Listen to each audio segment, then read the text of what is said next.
All right, happy Wednesday night, everybody. Welcome into the daily broadcast coming to you from the Arctic Air Studios, brought to you by, of course, Arctic Air here in the Hubaplex. If your air gets too Arctic this winter, you know what to do. You call the bear. We got a lot of stuff going on tonight. Looking forward to hanging out with you on a Wednesday. What if Wednesday around here? We give you an alt history question tonight. It's what if Texas Tech doesn't get the invite in 56 to go to the Southwest Conference, doesn't start playing football in the Southwest Conference in 1960. How different is the arc of history for Texas Tech as a university and sports wise if you're not in the Southwest Conference in the 1960s and the 70s? It's National Signing Day. Nobody seems to care. That's fine. We've got a new defensive coordinator to talk about. Money whipping the DC away from Houston because Houston, you ain't got no money. You can't afford to pay your coaches. We got men's basketball later tonight against DePaul. Big opportunity for the Red Raiders to get a win against a name team, even though they're not very good. Texas Tech, hey, when you're a 15-point favorite, you know, that's good. That's a good thing, but still the competition is lacking a little bit. That and college football is a TV show, people. The rankings last night should have told you that again. Not that you needed to know. You're smart. You watch this program. You know that. So all of those things, whatever you want to talk about tonight, Tech football, college football, basketball, and the what if topic of what if Tech's never in the Southwest Conference. I want you guys to roll in tonight, have a lot of fun, a lot of conversation. Let's get it going. Let's make it happen. In three, in two. Good evening, West Texans, all you good, fine, friendly folks out there who you wish you were. I'm Ryan Hyatt, theraiderland.com, the website. We started there today. You were checking out our hot links, which are really cool. You got to go there. All the cool stuff. I figure if we like what's going on and we link to it, you guys might like it as well. We had our discussion about the daily topic tonight, What If Wednesday. So you start at theraiderland.com. Then 60 seconds of Raiderland. Well, yeah, we can do that. And we talked today about the idea of National Signing Day. Nobody cares about National Signing Day. It used to be darn near a national holiday. Now it's just like, oh, you got like 15 guys that may be here next year or something. So all that, theraiderland.com. We're glad you're with us tonight here in the Arctic Air Studios. All the communications, whether you're on Facebook, whether you are on our YouTube channel, and we are getting more people every day on YouTube channel. We really want to explode that. So everybody who pays attention to the show, whether you watch us on Twitter X, whether you watch us on YouTube, on Facebook Live, subscribe to the YouTube channel, and everybody watching on YouTube, always give us thumbs up and share that. It drives the numbers. It's fantastic. We appreciate it. Brought to you by Charles Middleton and Son. That's right, Middleton and Son, the best in farm and ranch realty around these parts and well beyond the confines of Texas. Nobody does it better. If you're looking at buying or selling a farmer or a ranch around here, you need to talk to Middleton and Son. I figure if they can broker the deal for the 4-6s with Taylor Sheridan, they might be able to help you guys maybe buy a smaller tract of land. Also by the Reserve, it's a culinary tavern, 103rd and Quaker. My goodness, they put a picture on their Facebook page today. We've got it on our Facebook site, Ryan Hyatt's Raiderland on Facebook, of their country fried, chicken fried steak. Golly, it's not even fair what they got going on over there. Check it out. If you can't make it out to the game, they've got all the games on at the Reserve. They turn the sound on, and you can actually hear it. It's pretty amazing. It's good stuff. All right, so Texas Tech money whips the DC away from Houston. We told you it would be Shieldwood last night. It was confirmed today. Still looking for an offensive coordinator. We have What If Wednesday. What if Tech never goes to the Southwest Conference? Basketball. Let's get it rolling. What do you got for me tonight? Give me some good comments and questions. Let's do it. Craig, the talking box is on. Indeed it is.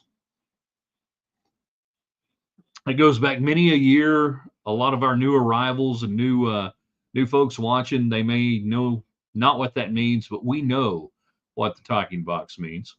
Alan, the new DC is going from Section 8 housing to a large ranching property. Not necessarily brokered by Middleton, but could have been. So Shieldwood who has had stops at like Wofford, Army, Tulane, Houston. I think he's like 18 years old, near as I can tell. Joey McGuire raving about him, does all the things we want. Turnovers, pressures, all these things. I'm like, it sounds like what you were talking about, Tim DeRuyter, but okay. We'll see what he does different. What will he do different? Why will he be better? We'll find out.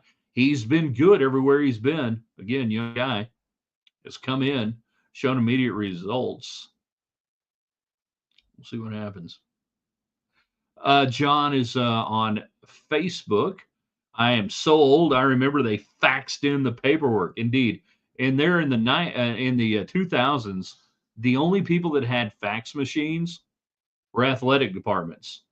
So you could get National Signing Day faxes rolling in. So and so has faxed in their letter of intent.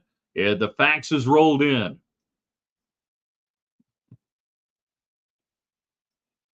Greg, yes, Tech's trajectory athletically would be different for sure. I think he's probably talking about our what if Tech doesn't get into the Southwest Conference in 1956. Started playing football in 60, other sports before that. And I'll give you my thoughts before we get out of here tonight. I like doing a little bit of a deep dive on that. We can go different routes, but if you want to, roll in there, you can do that. Anytime you got comments, you can make it happen. Much like my wife, sorry to hijack. Did you feed the four-leggeds? I did this morning. I did not this afternoon. So they probably want something. D. Wayne. Oh, look. The talking head is on again. I can't wait to see Utah fans cry that how can Texas Tech hire a coach over us? They'll cry just like UH fans about us stealing their DC. So D. Wayne probably talking about what's his name? Mac, whatever, down there at Texas State, Leftwich. Everybody seems to be talking about him, that it could be down to Tech in Utah hiring him. All right. Call me when it's over on that deal. We'll see. I think you'll have a OC in tomorrow, sooner rather than later. Greg most likely would not have gotten into the Big 12. Going back to if Tech doesn't get into the Southwest Conference. So the Southwest Conference evolution, Tech joins in 56, starts playing football in 60. Nobody's added until Houston in 76. And then that's the last addition to the Southwest Conference before the demise in the mid-90s, and then the Big 12 is formed. Robert, I'm here tonight. Robert, we're here tonight as well. It sounds like an REO Speedwagon song. I'm here tonight. Greetings from YouTube. We wouldn't have been snatched by the Big Ten and better for it. By the Big Ten and better for it. It confuses me. Confuses me on that. Is the new DC coaching in our bowl game? Good question. Don't know, and it wouldn't really matter, quite frankly. So he'll be on the staff. I assume he is got his cell phone issued and everything ready to go, calling recruits, and he's working for Tech now and not Houston. As far as coaching in the bowl game, who really cares? Just roll out, have somebody calling some defense, do whatever. It's irrelevant to me who makes the calls on that. Joey McGuire can coach the defense.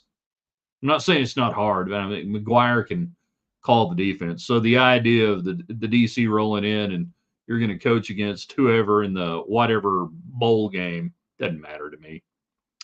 Alan, Utah isn't like Houston. They have a little cash too. Do they? But do they spend it effectively? Effectively.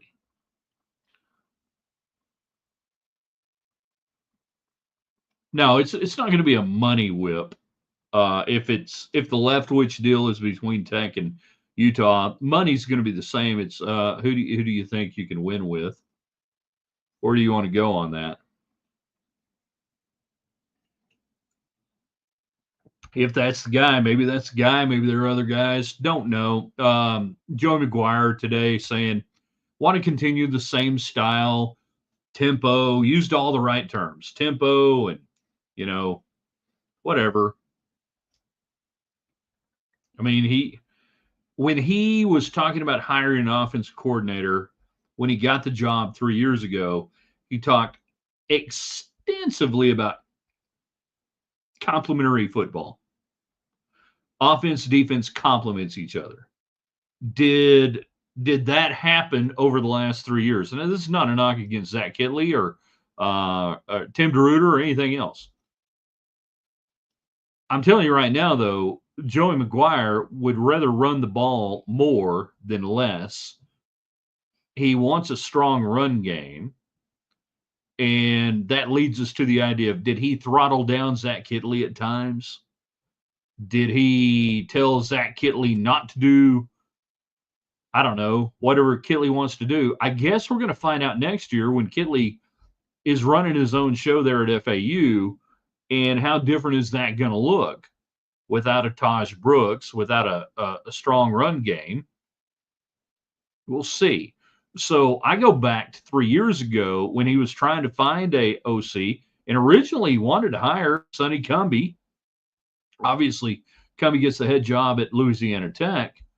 So this 2.0 version, and this is 2.0 Joey McGuire.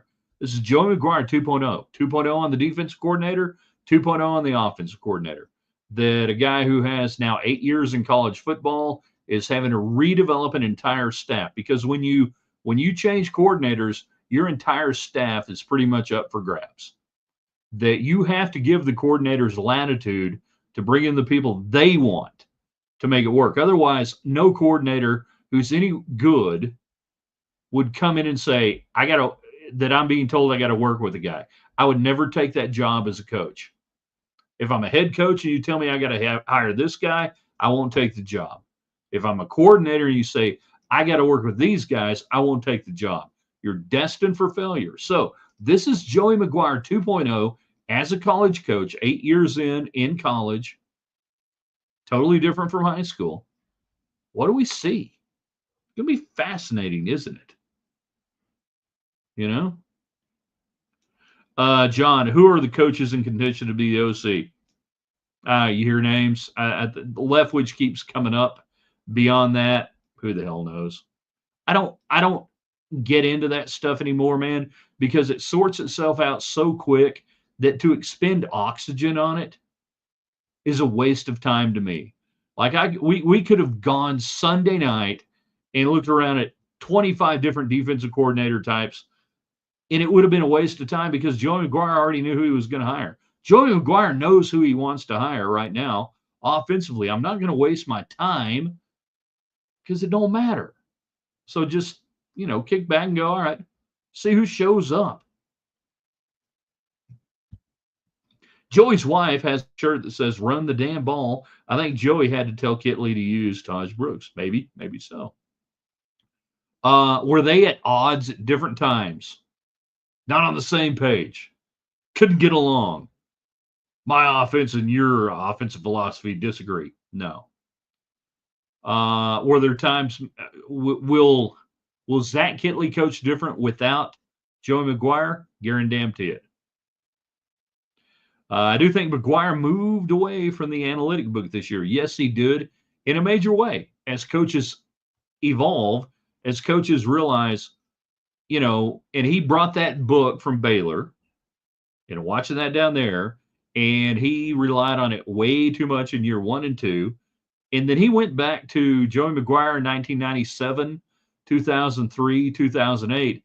And you know what? I'm a freaking head football coach. I know football. I'm down here on the sidelines. I know how the game's playing out. I don't need a damn book to tell me whether to go for it or not. I know in my gut when to do it.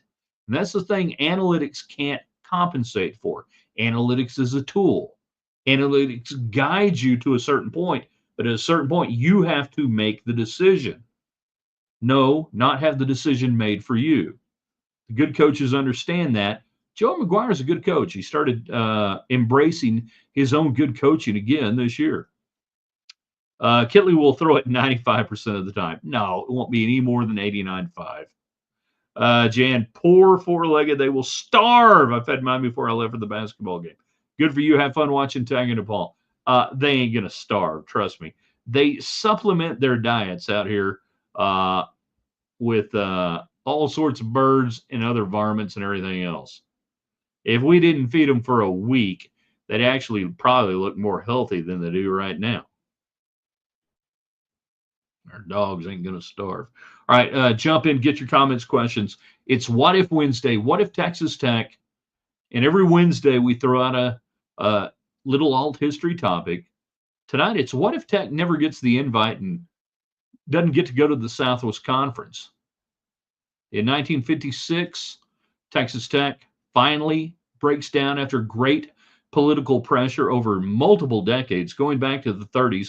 One of the reasons why they ran Pete Cawthon out of town was that they didn't believe he was fighting hard enough to get in the Southwest Conference. He wasn't playing enough Texas teams. He was playing teams all around the country in the 30s, hence the name the Red Raiders. And they got mad at him for not playing enough Texas teams. Then you go through the 40s into the 50s. Texas Tech lobbying, fighting hard.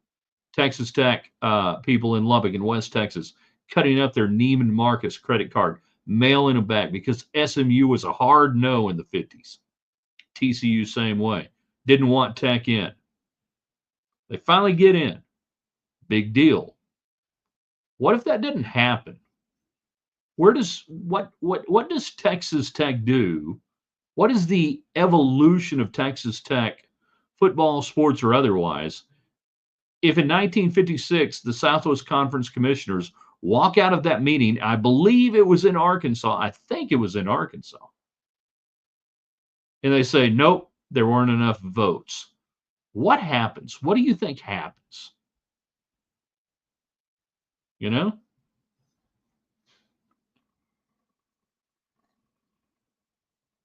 How different is it?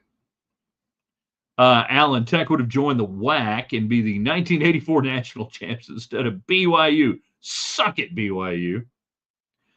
All right, so Texas Tech in the border conference at the time. The WAC doesn't exist at that point, by the way. The WAC doesn't exist until 1962.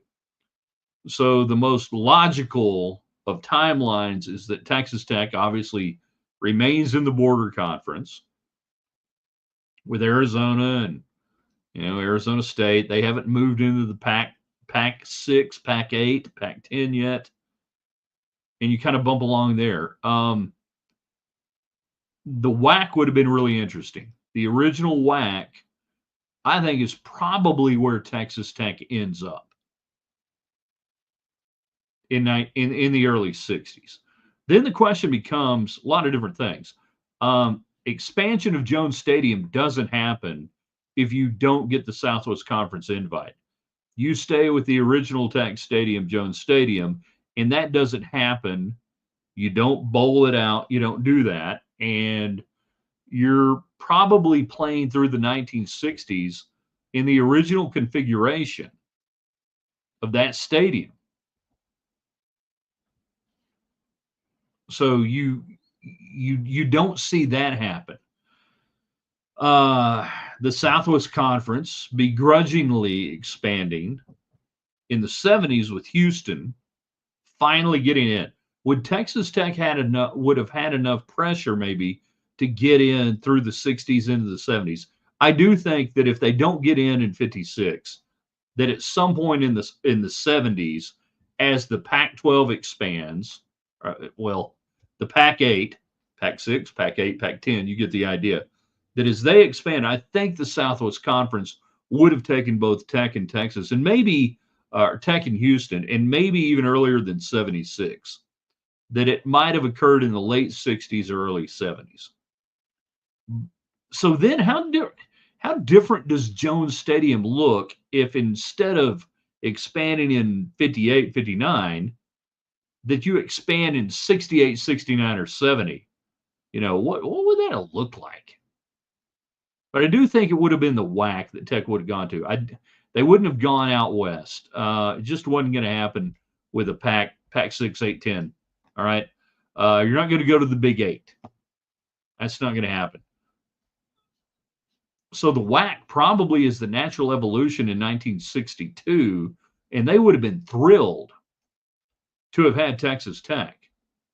Would have been just a bell cow leader of that conference in the 60s. What does that do with Tech basketball?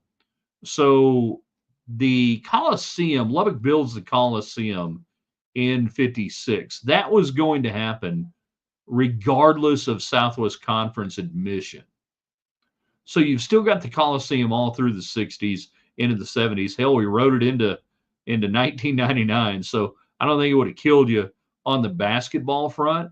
And I don't know, might have even been better on the basketball front in some ways, not being in the SW. I don't know. Would be interesting.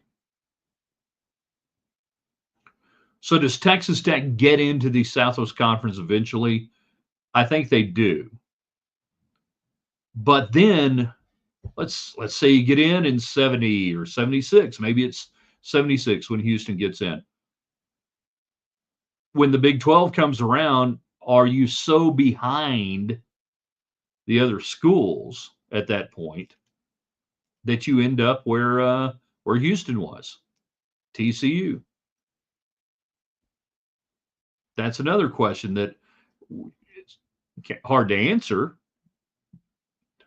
Or do you come in stronger? Do you come in stronger? I mean, Houston came in pretty strong athletically in 76, basketball and football for sure. Could Texas Tech have come in stronger, having ruled the roost in the WAC and competed at a high level? I don't know. That's why we asked the question, what if Wednesday? So throw that out there, have some fun with it. Let's see. Did we miss this one? Bring back Bryles. Just kidding. Someone kicks you off the show. Yeah. He ain't coming back. Transfer portal looks like an NFL draft board where the money is creating new affiliations. No, that's all it is. Where's the money? Where am I going to go? Everybody's a free agent every year in college football right now, college sports. Everybody's a free agent every year. Ain't no way to run a railroad until they allow the players to unionize and can impose a collectively bargained agreement that allows them to say, you got to sign a 2-year, 3-year contract. You can become a free agent after this. I know what that sounds like pro sports. Yes. Yes, it is. Till you do that, this is what you got. I believe Oklahoma, CJ said, took Arbuckle from Kitley as his OC at FAU. As soon as I heard he got the head coaching job, I figured he would go get Arbuckle. Kitley wasn't going to hire an OC. Kitley's the OC. I mean, he can have an OC in name, but Zach Kitley ain't going to have an OC. He didn't go there to call timeouts and watch the video board. So, no, I don't think Kitley was going to take Arbuckle from Washington State. And, I mean, hey, good on you. We're seeing these guys get jobs at an early age now that boggles my mind. You know, well, it just blows my mind that you got high-level coordinators. And I'm even talking about the guys that Tech's got right now, like Shill Wood. Wow. What is he, like 18 years old? Blows my mind. But no, Arbuckle, Kitley was not going to have an OC. It was like Mike Leach having an OC in name. That's why they could get paid a little extra dollar there at Tech. But there was no OC. Sonny Dykes wasn't an OC. Dana Holgerson wasn't an OC. They weren't nobody but Mike Leach being the OC. Zach Kitley is the OC. That's why the FAU didn't hire him to hire Arbuckle to be an OC. Tyler, I'll give you Houston, but TCU is better off than we are. What do you mean TCU is better off than we are? Expand on that and tell me more, because by any metric, monetarily or otherwise, TCU doesn't seem to be better than Texas Tech right now. Does Tech restart baseball in the 50s without an invite to the Southwest Conference? They didn't restart it in the 50s. It didn't restart until the 60s.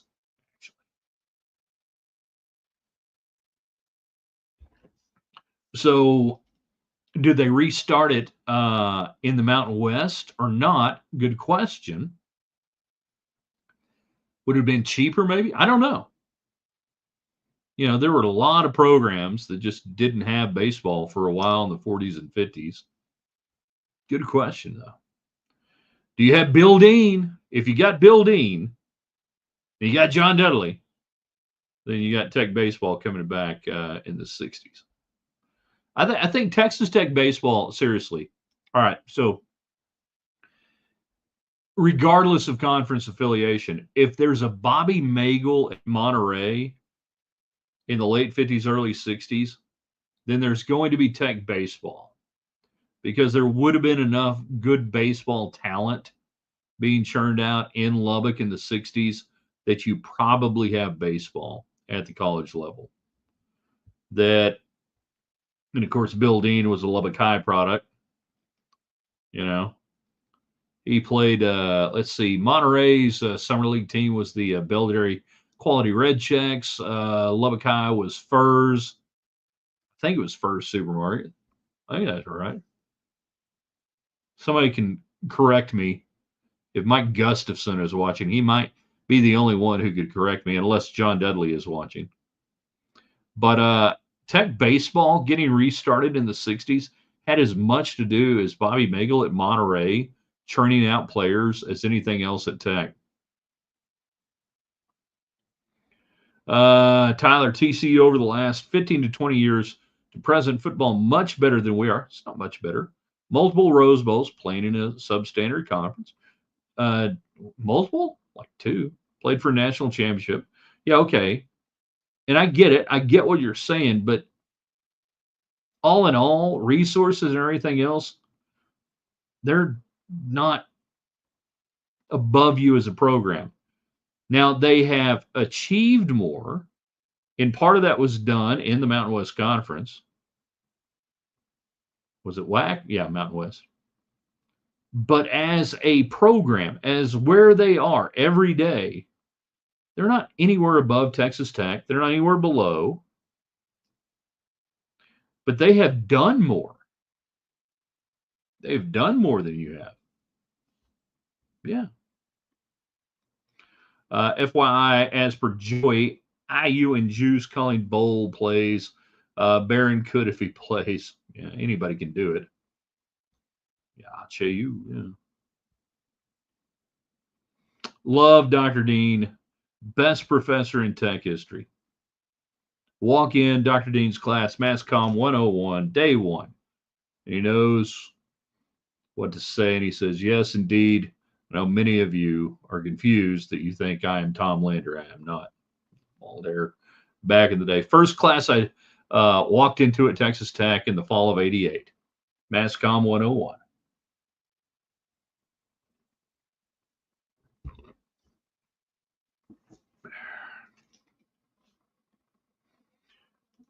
I'll call plays. Get ready for a lot of 23 personnel. There you go. I mean, hey, Kidley had them in some I formation stuff. Double tight, I right. Double tight, I left. I mean, if they can do that, I can call the plays on that. I've got a full 12 to 14 play script that we ran at Coronado in the mid 80s that I'll slay you with. I mean, good Lord. We were unstoppable at offensive, just a bowling ball of butcher knives rolling downhill. But he did. And you know what? They scored on a couple of those plays. Ain't nothing wrong with the I formation. Tyler, is that the argument? Also, they have less than 10,000 students and a tenth of the alumni base. All things considered, pretty impressive, and that's coming from someone who hates TCU with a fire of 1,000 suns. Well, I'm not making an argument. I'm just saying they're not really any more forward or far than you are, resources or anything else. They have done better with what they've had over the last 15 years than you have. The stability of Gary Patterson is underestimated on impact for TCU. Even Sonny's national championship run comes from GP's players. Yeah. He slipped into a warm bed. He maximized what was there. Obviously, they had a great, smooth trip that year, and that's what you got to have if you want to get that far, you know? Alan Corbin on YouTube throwing out some wing T stuff. So I never got to play wing T. Wasn't fortunate enough with the Butch Henderson timing at Coronado. No, pure I formation.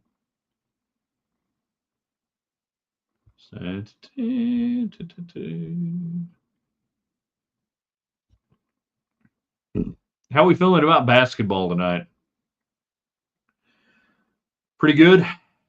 8:30. Come on, what are we doing here? Late tip-off, home game. I know it gets you on TV. We got to do better than that. You know? Some people say this will be the first time Texas Tech really plays somebody. I think they're talking about a name and not a team. There's a reason Tech is a double-digit favorite. I think Texas Tech should look good tonight.